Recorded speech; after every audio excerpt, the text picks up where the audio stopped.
नमस्कार। एक कीड़े का पेट सुनने में शायद थोड़ा अजीब लगे है ना, लेकिन जरा रुकिए। असल में ये प्रकृति की इंजीनियरिंग का एक ऐसा नायाब नमूना है, एक छोटा सा चमत्कार, एक ऐसी दुनिया जहां हर पुर्जा एक खास मकसद के लिए बनाया गया है। कभी सोचा है कि वो छोटी सी दीमक कैसे पूरे के पूरे लकड़ी के दरवाजे को चट कर जाती है, या फिर एक मच्छर इतनी सफाई से, इतनी आसानी से खून कैसे पी लेता है? इन सवालों का जवाब हमें एक बहुत ही दिलचस्प सफर पर ले जाने वाला है।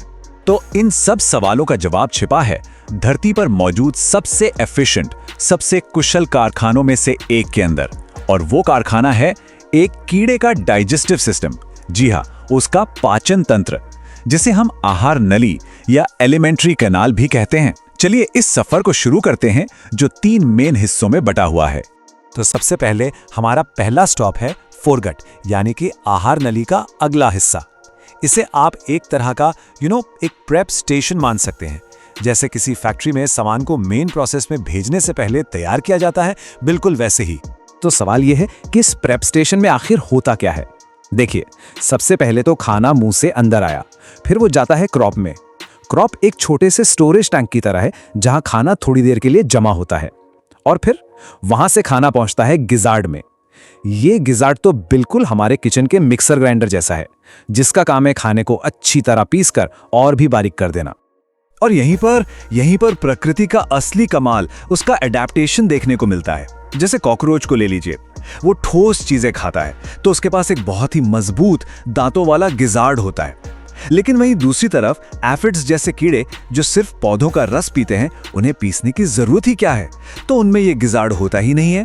मतलब प्रकृति ने कोई फालतू पुर्जा बनाया ही नहीं, सब कुछ जरूरत के हिसाब से है। कमाल है ना? चलिए अब फोरगट से आगे बढ़ते हैं और उस जगह पर चलते हैं जहां असली मैजिक होता है।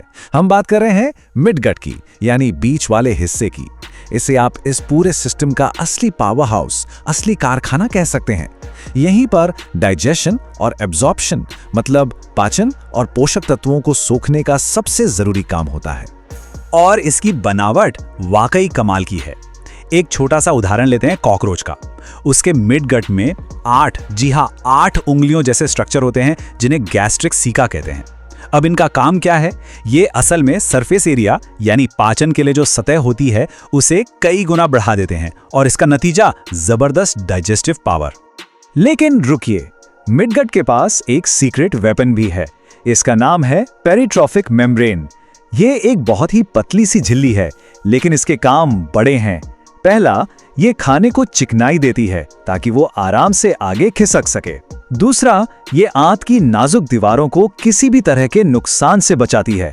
और तीसरा, ये इन्फेक्शन के खिलाफ एक शील्ड, एक ढाल की तरह खड़ी रहती है। अब कुछ कीड़ों में प्रकृति ने एक और भी हैरान कर देने वाला जुगाड़ किया है, एक स्पेशल एडेप्टेशन, खासकर उन कीड़ों में जो पौधों का रस चूसकर जिंदा रहते हैं। चलिए उनके इस खास सिस्टम को समझते हैं। इस सिस्टम का नाम है फिल्टर चेंबर। और ये है क्या? ये एक तरह का बायोलॉजिकल शॉर्टकट है। सोचिए, जो कीड़े पौधों का रस पीते हैं, उनके खाने में पानी बहुत ज्यादा होता है। तो ये फिल्टर चेंबर क्या करता है? ये फालतू पानी को सीधे डाइजेस्टिव सिस्टम के आखिरी हिस्से, यानी हाइंड गट में बाईपास कर देता है।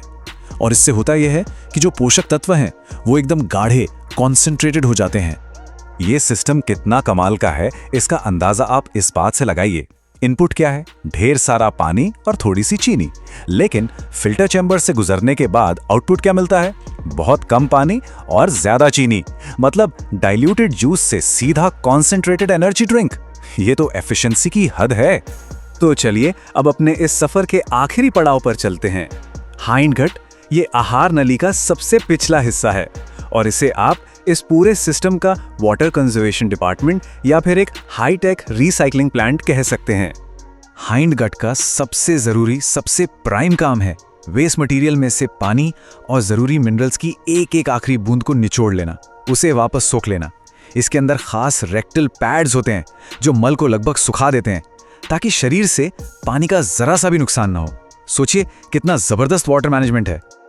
अच्छा, अभी तक तो हमने बात की फिजिकल प्रोसेस की, मतलब खाने को पीसना, छानना, पानी सोखना। लेकिन अब जरा इस कहानी के केमिकल साइड को देखते हैं। हम बात करेंगे उन खास सलाइवा और एंजाइम्स की जो इन कीड़ों को वो सब कुछ खाने की ताकत देते हैं जो हमारे लिए सोचना भी मुश्किल है। कीड़ों का जो सलाइवा यानी लार होती है ना, उसमें तो मानो सुपर पावर्स होती है। मच्छर की लार में एंटी कोएगुलेंट होता है जो खून को जमने से रोकता है ताकि वो आराम से बहता रहे। एक कैटरपिलर की लार मॉडिफाई होकर रेशम बनाने लगती है और कॉकरोच की लार में एमाइलेज होता है जो स्टार्च को मुंह में आते ही पचाना शुरू कर देता है, मतलब प्री डाइजेशन। और ये कहानी सिर्फ सलाइवा पर खत्म नहीं होती। इनके पेट में हर तरह के खाने के लिए एक स्पेशलिस्ट एंजाइम बैठा है। दीमक को लकड़ी पचानी है, उसके लिए है सेल्यूलेस। बर्ड लाइस यानी पक्षियों की जूं को पंख और बाल खाने हैं, उनके पास है केराटिनेस। और तो और कुछ लार्वा तो जानवरों के कनेक्टिव टिश्यू तक को पचा जाते हैं कोलेजिनेज एंजाइम की मदद से। मतलब हर ताले की अलग चाबी। अब दीमक की बात चली है तो उसका सबसे बड़ा सीक्रेट भी जान लेते हैं। पता है क्या है? वो लकड़ी अकेले नहीं पचाती, जी नहीं। उसकी आंत में लाखों करोड़ों छोटे छोटे प्रोटोजोआ रहते हैं जो असल में लकड़ी को तोड़ने का काम करते हैं। ये एक टीम वर्क है और इसी पार्टनरशिप को हम विज्ञान में सिम्बायोसिस कहते हैं। एक बेहतरीन उदाहरण है ये। तो अगली बार जब भी कोई दीमक लकड़ी कुतरती हुई दिखे या कोई मच्छर अपना काम कर रहा हो तो बस एक पल के लिए रुककर सोचिएगा कि उनके उस नन्हे से शरीर के अंदर प्रकृति की सबसे एडवांस्ड और एफिशिएंट फैक्ट्रियों में से एक चल रही है। ये छोटे छोटे जीव हमें ये याद दिलाते हैं कि लाखों सालों के एवोल्यूशन ने हर मुश्किल का कितना परफेक्ट और कितना शानदार हल निकाला है। उम्मीद है कि कीड़ों के पाचन तंत्र के सफर में आपको मजा आया होगा और कुछ नया जानने को मिला होगा। अगर हाँ, तो ऐसे ही और भी दिलचस्प विश्लेषणों के लिए हमारे साथ जुड़े रहिए। लाइक, शेयर और सब्सक्राइब करना ना भूलें। धन्यवाद।